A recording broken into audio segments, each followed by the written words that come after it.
Hello everyone, it's ScotRail 96 here, and welcome to another Train Sim World 4 roadmap video. Today, Dovetail Games have put out the latest update of the roadmap.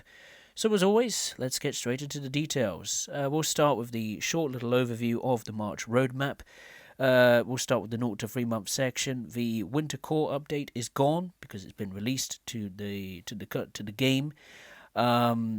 And it has been replaced with a Spring Core update. We'll touch on that later. As far as add-ons, obviously the London Overground Goblin line is getting very, very close to release.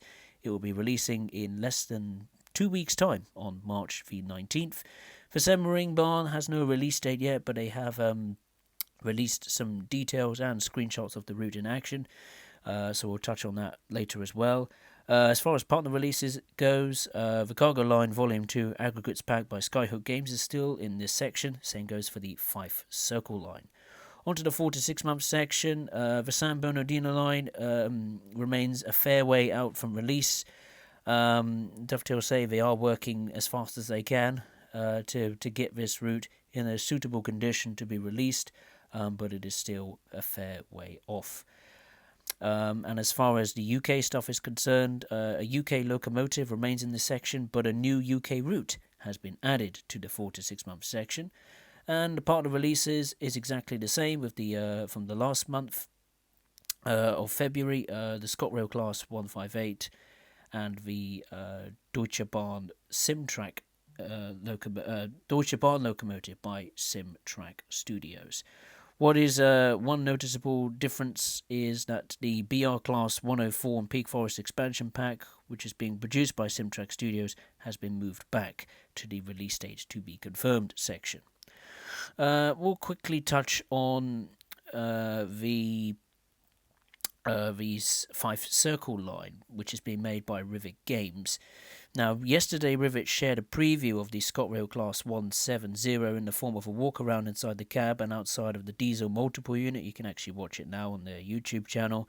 Rivet will talk later in their, I think it's like a games dev blog or something like that, about how they model the Class 170 cab, especially how they use photogrammetry to make it even more true to real life.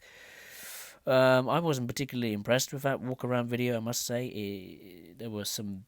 Well, the sounds did not sound accurate at all. So, yeah, not good. The Class 70 will feature a working GSMR system and automatically announce the next station upon approach. As for more details of the route itself, you can expect to find 52 miles from Edinburgh Waverley to Markinch via Kirkcaldy and Dunfermline, including 20 stations. Rivet has also added the Edinburgh Tram between Haymarket and Edinburgh Gateway, including the depot, and of course the iconic Forth Bridge, which spans over 8,000 feet across the Firth of Forth and recently celebrated its 134th birthday. Talking about new additional features you may spot across the route will include working escalators, which actually affect move the player, alongside working lifts, complementing in an enhanced Edinburgh Waverley station that adds new exits and new buildings on the north side. Additionally, Rivet Games have said that once the real-life Leven branch extension opens, their teams will be able to do research in this area and look into the possibility of including this in the future. Let's touch on the Semmeringbahn, shall we? This is a 68-kilometre route, or just over 40. It's between 40 and 42 miles, which goes from Mörschenschlags to Wiener Neustadt via the Semmering Pass. The main traction you can expect to be using on this route will be the Österreich Bundesbahn 1116 Taurus electric locomotive in OBB red livery, as you traverse through the mountains and through tunnels and over viaducts. A key question is, is there any difference with this particular version of the Taurus electric locomotive? What Dovetail say is that you can expect to have a similar driving experience. However, the interior cab will look very different, and the new 116 features updated sounds, as well as being paired with the Österreich Bundesbahn BMZ coaches, and also the Österreich Bundesbahn 4024 electric multiple unit, which I thought was going to be like a substitution for timetable services on this route. It's not. It will be included with the route as well. The BR Class 104 and Peak Forest expansion pack, let's touch on that. Now, you may have noticed, obviously, like I said at the start, from the March roadmap graphic, that the 104 and Peak Forest expansion pack has been shifted into a different section. Dovetail have reached out to Simtrack Studios to give us an update on their progress. Simtrack Studios say their work on the 104 is progressing well. However, it is taking longer than they expected. They want the release to go as smooth as possible, and the extra time will be spent to make sure it releases in a polished and suitable state as best as possible. Let's touch on some patches and updates. Suspension improvements. Dovetail say they are continuing to work hard on delivering the suspension improvements after it missed out on the December winter core updates. On their channel, they have recently released a new suspension video showcasing the system implemented on everyone's favourite locomotive, the Class 66.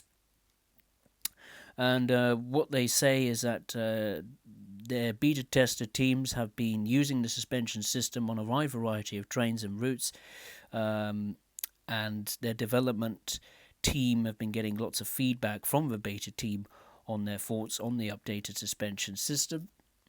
And in the next roadmap update, they will expect to come back with more information and share some more progress on the suspension improvements.